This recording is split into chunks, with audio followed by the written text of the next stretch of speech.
Caros amigos aqui do canal Via Romana, como vão? Pois bem, pessoal, eu demorei um pouquinho, mas decidi falar sobre a questão do coronavírus. E hoje eu quero falar sobre 3 aspectos relativos a essa crise na qual o mundo afundou. Primeira vez que nós temos uma crise econômica causada por uma epidemia, sendo a epidemia o principal fator. E é a primeira vez também que nós teremos uma crise econômica de oferta e demanda ao mesmo tempo. A crise de 1929 e 2008 foram crises de demanda. Então é a primeira crise econômica global de oferta e demanda ao mesmo tempo. Então o que vai sair disso nós não sabemos.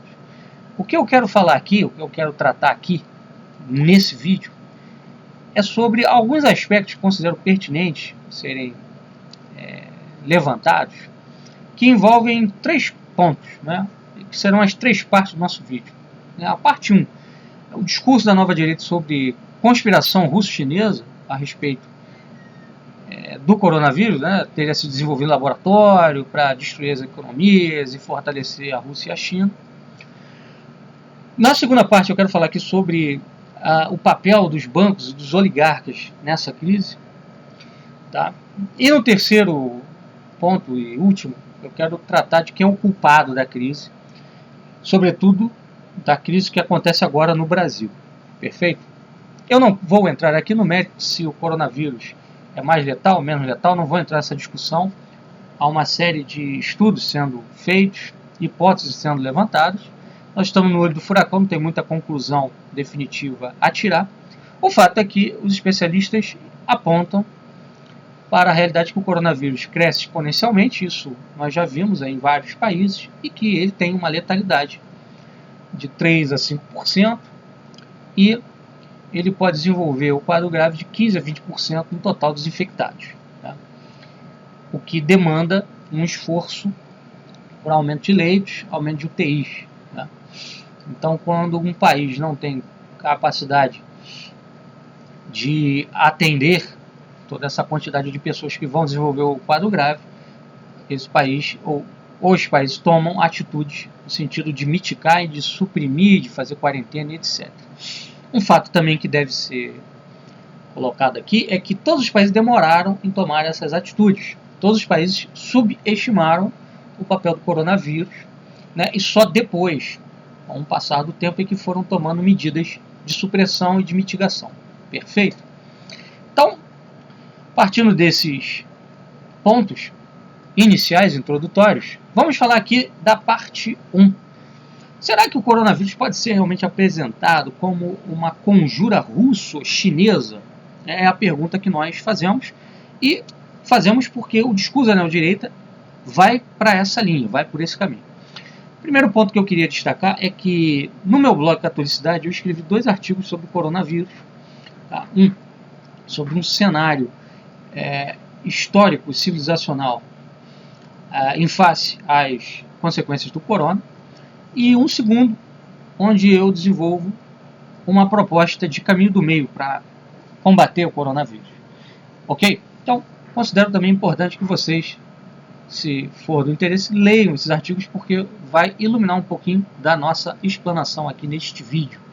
Perfeito, pessoal? Colocarei, inclusive, os links desses artigos na descrição do vídeo. Beleza? Então vamos lá.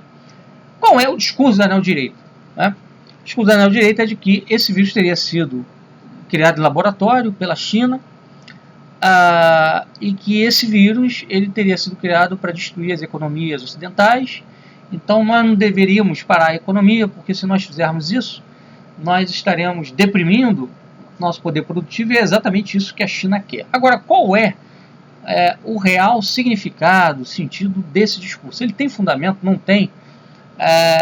Etc. Vamos lá. Então, em primeiro lugar, aqui a gente tem que lembrar que a China depende fortemente do mundo ocidental.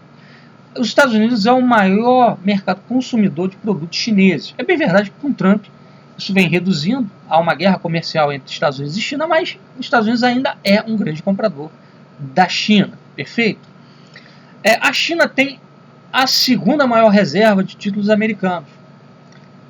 O Japão supera, mas a China é o segundo país em reservas né, de títulos americanos, beleza?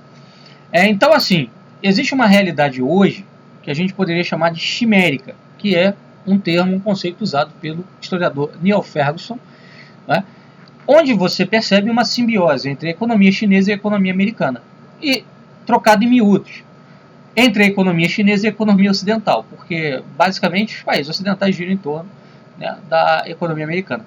O próprio Brasil é muito dependente da China, né? Então, assim, se o Ocidente quebra, a China quebra junto. Não faz sentido nenhum falar de China como centro de uma conspiração para criar um vírus que iria deprimir a sua economia. Começou a depressão lá, né, com o Han sendo fechado. E depois iria deprimir também a economia ocidental, que é a principal compradora, né, das suas mercadorias. A China hoje é a fábrica do mundo, né?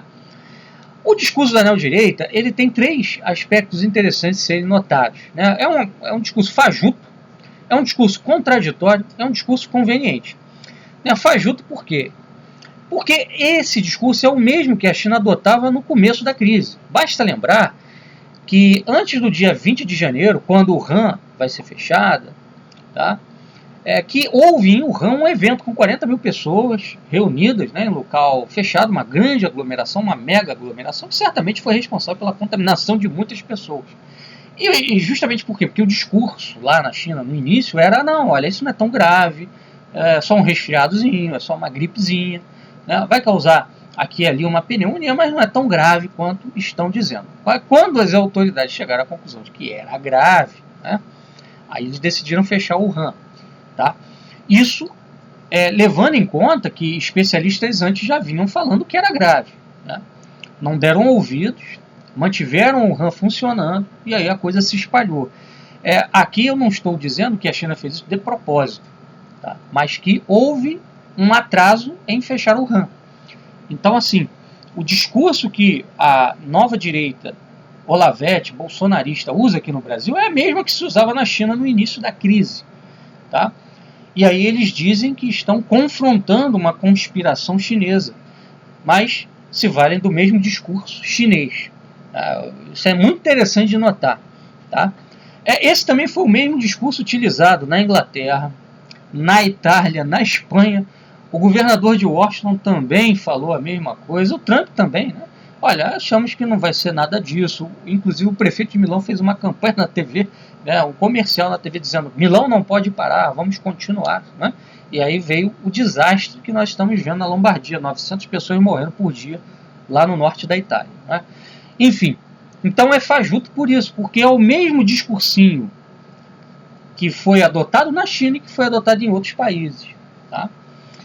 É um discurso contraditório, porque assim, por um lado, o corona é apontado por esse pessoal como um mero resfriado, como uma coisa que não é tão grave, e por outro lado, eles dizem: olha, é um vírus mortal criado para a China para destruir o Ocidente. Contradição absoluta, né? E é um discurso conveniente. Por quê? Aponta o dedo para a China, critica a China e diz que a China quer dominar o Ocidente, quer dominar o Brasil, mas ano passado o governo Bolsonaro fez acordos muito amplos com a China, que vão muito para além de mero acordo de comércio, de troca de mercadorias, né? Não foi feito um acordo com a China apenas no campo do comércio exterior.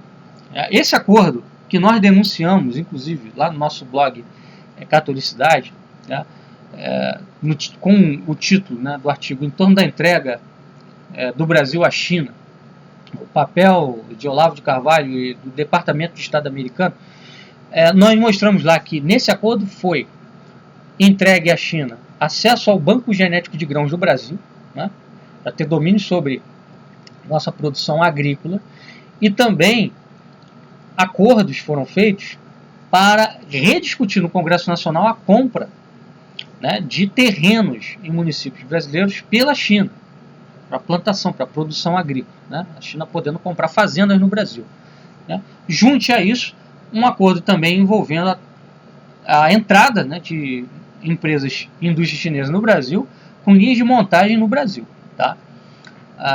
Etc. Então, assim, dizer que a China quer dominar o Brasil, ora, o governo Bolsonaro virou um dos principais instrumentos para a dominação chinesa no Brasil, sendo que em 2018 era um sujeito que gritava, né, contra o perigo da China comprando o Brasil. E em 2019 fez um acordo amplamente favorável aos chineses. Perfeito? Então, é um discurso sem fundamento, é um discurso conveniente, né, para tentar tirar, né, a atenção da inépcia do presidente Bolsonaro em relação a não tomar decisões, a não tomar atitudes em face à crise. Perfeito? Agindo como os outros líderes ocidentais, inclusive como a China agiu até o dia 20 de janeiro, né? Negando os fatos e atrasando uma solução. Eu quero passar aqui então agora para o plano 2, para a parte 2 da nossa exposição. Perfeito, pessoal?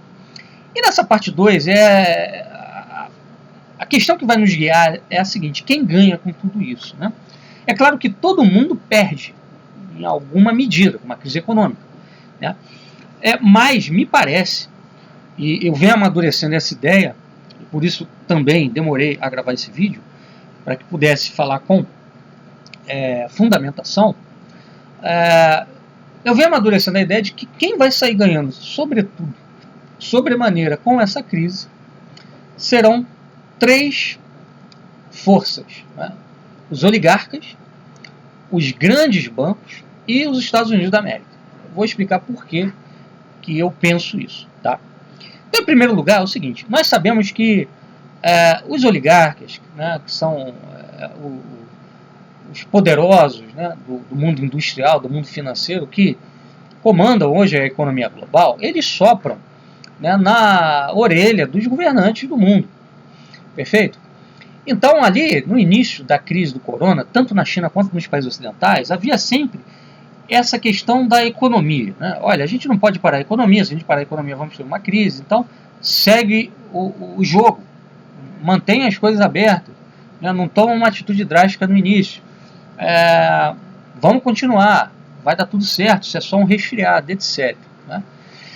Então, provavelmente, né, a ideia de forçar as economias funcionando, manter as economias funcionando, né, mesmo antes, tudo aquilo que os especialistas diziam, foi fruto, né, de uma operação arquitetada por esses oligarcas. Olha, a economia não pode parar, vai ter uma crise, nós não podemos permitir que essa crise venha, etc, etc, etc.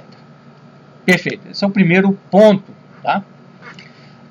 O segundo ponto é o seguinte: no momento que a coisa toma proporções dantescas, como tomou na Itália, como tomou na China e está tomando agora nos Estados Unidos, aí vem o quê? Um pacotão de salvação, né? Sendo que esses pacotes de salvação, eles perpassam por quem? Pelos grandes bancos. Os grandes bancos oferecendo créditos a fundo perdido, né? Aí para trabalhador, para empresário, pequeno, médio, grande empresário, para estados também, estados nacionais, de maneira que isso vai aumentando progressivamente com a dependência, seja dos estados, seja das empresas, seja do simples cidadão, com a questão dos bancos, ou seja, essa dependência que já existe, aumenta, amplia, né? E o lucro dos bancos é certo, né? Porque no momento em que as coisas voltarem ao normal, a demanda contraída ela vai explodir em aumento da produção e em consumo. Consequentemente, essas dívidas foram contraídas vão ser pagas, né, a longo prazo, mas serão pagas, né? Não sei se vocês perceberam, quando a crise do corona começou a tomar delineamentos mais fortes, há 2, 3 semanas atrás, houve uma intensa fuga de capitais, de vários investimentos, de várias ações começaram a ser vendidas em diversas bolsas de valores pelo mundo, né, onde nós vimos o derretimento de várias bolsas. E esses investimentos eles foram fugindo para onde? Eles foram fugindo para os títulos americanos e para o dólar. As pessoas começaram a comprar dólar, comprar título americano que não paga praticamente quase nada, tá? Isso vai ter como consequência, evidentemente, o reforço do dólar, tá? O Trump acabou de soltar lá um pacotão, né, de, me parece, 1 trilhão, né, emitindo crédito e, consequentemente, emitindo moeda para garantir que a economia continue a funcionar, tá? Então, a gente tem de considerar uma série de coisas aí que não estão sendo consideradas por vários analistas. Ontem me acendeu uma luz na cabeça, e inclusive por isso que eu decidi gravar esse vídeo, quando eu vi na Veja um artigo que foi escrito por um cientista político, né? Vou pegar aqui para vocês, citar aqui o título do artigo, onde ele fala do seguinte, vamos lá, James Bolton é o autor do artigo. A crise clama por uma liderança global, né? Tá lá na Veja, é só ler, tá? James Bolton, B-O-U-G-H-T-O-N, tá? James Bolton. Enfim, no bojo do artigo ele vai dizer o seguinte, olha, quem tem que ser essa liderança global? É o governo dos Estados Unidos, tá? Ou seja, o Bolton defende justamente o fortalecimento de um papel de liderança americana, que já existe, evidentemente, mas a ideia de aprofundar essa liderança, tá? E isso perpassaria justamente por esse fomento ao crédito no mundo inteiro através do Fed e do FMI, tá? Enfim, então o que nós estamos vendo talvez não seja aquilo que a nova direita fala, né?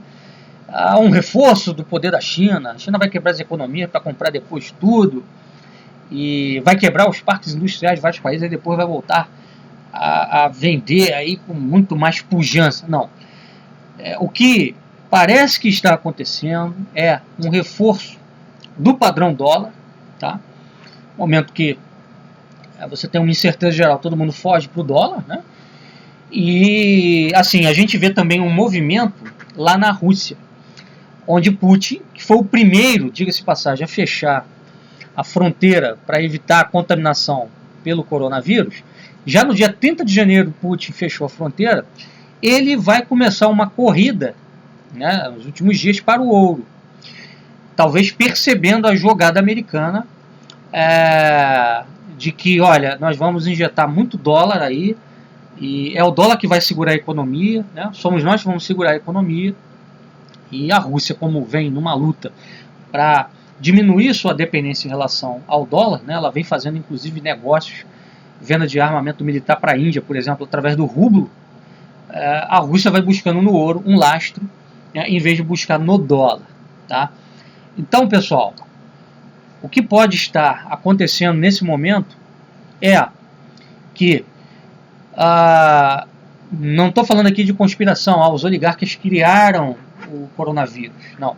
Mas os oligarcas vão tentar tirar um proveito disso tudo, e talvez eles tenham calculado que o corona fosse realmente grave, e calculando isso, vamos dizer assim, influenciar os governos para não fecharem, não suprimirem as suas economias, né? E aí, calculando que a coisa ia estourar em algum momento, né, oferecer grandes pacotes de salvação, né, porque se você toma, por exemplo, a providência de fechar a fronteira, como a Rússia fez logo no início da crise, você não ia ter economias parando. Claro, você ia ter uma redução da dinâmica de turismo, de voos aéreos, até um pouco da dinâmica do comércio internacional ia ser reduzido, mas a dinâmica interna, né, dos estados nacionais não ia ser reduzida. Não sei se vocês estão entendendo aqui onde nós queremos chegar. E aí, você não reduzindo essa dinâmica interna, você não ia precisar de um pacote tão draconiano, tão duro de ajuda, né? E o ganho dos bancos ia ser menor, consequentemente, né? O ganho dos oligarcas ia ser menor. Então, talvez tenha tido realmente um cálculo dos oligarcas em, olha, vamos soprar no ouvido dos líderes ocidentais, né? E, olha, isso não é nada, vamos deixar a economia funcionar, vamos ver no que dá, e depois, se der ruim, vocês fecham, né, e a gente oferece um pacotão aí, salvando todo mundo, e quem sai ganhando nisso, né, quem sai por cima da carne seca, como diz o ditado popular, são os grandes bancos, que a gente sabe na mão de que povo, na mão de quem está, né? Eu não preciso aqui falar, vocês que acompanham o canal sabem bem do que eu estou a dizer, perfeito? Eu queria também aqui, pessoal, além de falar dessa matéria do James Bolton, que está na Veja, clamando por uma liderança mundial via governo americano, trazer aqui também algumas questões pertinentes dos dias últimos aí sobre a questão econômica no mundo, tá? E a questão do dólar que a gente falava aqui, né? Talvez essa crise venha trazer um refortalecimento do dólar e vá aí trazer também um baque, né, na estratégia da China e, diga-se passagem, também da Rússia de se desprender do dólar. A Rússia vai está tentando aí manter a sua independência buscando lastro em ouro, perfeito? Nós temos aqui, ó, G1, dia 28 de março, dia de hoje, né? Bolsas da China fecham em alta após corte de juros do Fed, alimentar expectativa de estímulo, tá? O índice SCI 300, que reúne as maiores companhias listadas em Xangai e Shenzhen, avançou 0,58, enquanto o índice de Xangai teve alta de 0,63. Então, vocês vejam aí que na China já há uma reação ao estímulo que o Fed está dando, lançando o dólar, emitindo crédito, tá, para tentar manter a economia mundial aquecida. Né? Uma coisa interessante é que o Trump reduziu os juros a zero lá. E o Banco do Povo da China mantém as taxas de juros. Tá?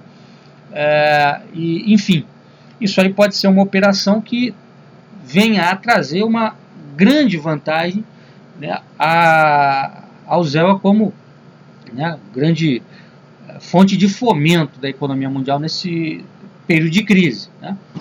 Fed lançando dólar, juros zero, enfim, aí você já tem até uma reação aqui nas bolsas chinesas em face a isto. Tá? Vamos lá, um outro ponto interessante também, né? Também 28 de março aí. Austrália, Brasil, Coreia do Sul, Dinamarca, México, Noruega, Nova Zelândia, Singapura e Suécia são países que são alvos do Fed para receber crédito em dólar, tá? Para manter a economia global, né, funcionando e para manter, sobretudo, esses países aí dentro do circuito do dólar. Né? Então há já uma previsão de 60 bilhões de dólares distribuídos aí para esses países manterem suas reservas de dólar, enfim, para manter a dinâmica, tá, econômica. Um outro ponto aqui também, tá na Isto é Dinheiro, uma análise feita aqui por um articulista, onde ele diz o seguinte, tá? Globalmente está tendo uma pressão muito grande para o dólar e para o ouro, que são ativos para onde o pessoal corre quando há um evento como esse. A cotação do dólar em relação ao real subiu graças à alta demanda pela moeda americana, considerada segura pelos investidores do mundo todo. Tá? Com mais gente comprando dólar, o preço sobe, a disparidade com o real cresce. Né? Então, grande demanda aí pelo dólar. E nesse artigo fala-se o seguinte, né, em relação à China. Né? O pessoal aí da nova direita falando que a China vai sair por cima com essa crise, que ela vai comprar tudo. Pode acontecer exatamente o contrário. Né? O especialista ele fala assim, no entanto, a demanda por produtos da China deve demorar a retomar os níveis anteriores. Quem quer produto chinês hoje? Ninguém, não só pelo vírus, mas pelo risco ao negócio. Não há dúvidas que empresas que dependem só da China vão buscar alternativas para suas operações. Então, eles já vendo aí que a maioria dos países vão buscar alternativas às mercadorias chinesas, porque, primeiro, o risco de você comercializar com a China por conta do vírus, você pode trazer esse vírus para o seu território, né? E o fato também de muitas fábricas chinesas terem parado, né? Esse é um ponto também a anotar, perfeito? Então isso pode enfraquecer a China a médio prazo e até a longo prazo, né? É claro que assim, a gente imagina que a longo prazo, né, a longuíssimo prazo, as coisas voltando ao normal, a China volte a produzir, mas certamente no meio desse caminho aí, né, os países vão ter que criar alternativas, e criando alternativas eles reduzem a dependência da China, né? Uma coisa também a anotar e que é muito importante, tá? Por quê? Porque isso desmonta esse discurso de que foi uma conspiração chinesa para os chineses saírem na vantagem. Não, né? Assim, evidentemente hoje com a queda, né, da demanda em vários países, porque o consumo está parado, está tudo fechado, isso vai também contrair a produção chinesa, diga-se de passagem, né? E as exportações também para a China vão demorar a chegar, né? Então isso pode deprimir a economia chinesa demasiado, e o que nós estamos vendo justamente um movimento em direção ao dólar, como um movimento que busca segurança. Isso pode fortalecer sobremaneira a banca, né, de Wall Street, de Londres, né, a banca estadunidense, a banca judaico-estadunidense, né, que domina o setor bancário ocidental. Perfeito? Então talvez quem saia ganhando nessa crise seja justamente esse pessoal e não a China, né, pelo que tudo indica, ao que tudo indica, melhor dizendo. Pessoal, então vamos terminar aqui falando de quem é a culpa disso tudo, né? Isso é preciso deixar muito claro. A culpa disso tudo, sobretudo no Brasil, é do senhor Jair Messias Bolsonaro, o presidente. Por quê? Peguemos o exemplo de Putin. No dia 13 de janeiro ele fechou a fronteira da Rússia. A Rússia hoje tem 3 mortes apenas por coronavírus, desde janeiro até agora, dia 28 de março, né? Ou seja, praticamente 2 meses, 3 mortes. Sendo que a Rússia tem uma fronteira gigantesca com a China, né? Então, isso prova que a ação de Putin, que se antecipou a todos os outros líderes, né, de fechar a fronteira, foi a mais acertada, uma das mais acertadas, junto aí com a do Japão, da Coreia do Sul também. A Coreia do Sul fez o quê? Fechou a fronteira e fez testagem total. O Japão está fazendo testagem total, né? Os líderes ocidentais demoraram a tomar decisões, e o Jair Bolsonaro, né, é o que mais demorou a tomar uma atitude, né? Então, assim, toda a desgraça que aconteceu no Brasil poderia ser evitada se essa simples medida fosse tomada lá no iníciozinho de fevereiro. Cabe lembrar que no dia 4 de fevereiro o Ministério da Saúde lançou uma cartilha falando sobre o coronavírus. Por que ali nós já não fechamos a nossa fronteira? E outra, nós poderíamos ter articulado, se houvesse um diálogo entre o governo Bolsonaro e o Mercosul, um fechamento comum de fronteira, ou seja, uma zona sanitária, um cordão sanitário envolvido Brasil, Argentina, Chile, Uruguai e Paraguai. E aí você manteria a dinâmica econômica aqui dentro, enquanto o fogo estaria pegando aí no mundo afora, né? Nós não precisaríamos estar vivendo esse dilema de economia ou saúde que nós estamos vivendo agora, né? Onde pessoas estão preocupadas com seus empregos e ao mesmo tempo preocupadas se não vão pegar o vírus, e se não vão pegar a forma grave e ter que precisar de UTI, não ter e morrer no corredor de um hospital. Então, a culpa de tudo isso é de Jair Messias Bolsonaro. Ele é o grande responsável, tá? E se uma desgraça se abater sobre o Brasil, as mortes estarão nas costas dele. É bem verdade que os governadores e prefeitos também demoraram a agir, mas no regime que nós vivemos, o presidente, que é o chefe do executivo, né, que é o chefe de Estado, ele tem que tomar a dianteira, ele tem que tomar a iniciativa. Ele não tomou a iniciativa. Ele poderia ter fechado a fronteira, proibido o carnaval, nós perderíamos alguma coisa com o turismo, mas ganharíamos lá na frente. Enfim, isso tudo mostra a inépcia e incapacidade do senhor Bolsonaro. Perfeito, pessoal? Então, eram essas as reflexões que nós queríamos fazer aqui hoje. Eu acho que nós estamos aqui num caminho que é possível para ler o que está acontecendo, né? Talvez não seja factível falar de um reforço da China, mas sim de um reforço dos Estados Unidos e do dólar, da oligarquia bancária nesse cenário todo, onde, né, todo mundo vai depois ficar ainda mais dependente, né, tendo que pegar mais e mais crédito com os grandes bancos e pagando aí a longo prazo. Enfim, a dívida dos estados vai aumentar, a dívida dos cidadãos e das empresas, né? Vamos ver como é que isso tudo vai se desenvolver, né, vai se delinear. Então, até a próxima, pessoal. Um abraço, fiquem com Deus e que Ele nos proteja e que nada de mal aconteça a nós, nossos parentes, amigos e conhecidos. Ok? Um abraço, até a próxima.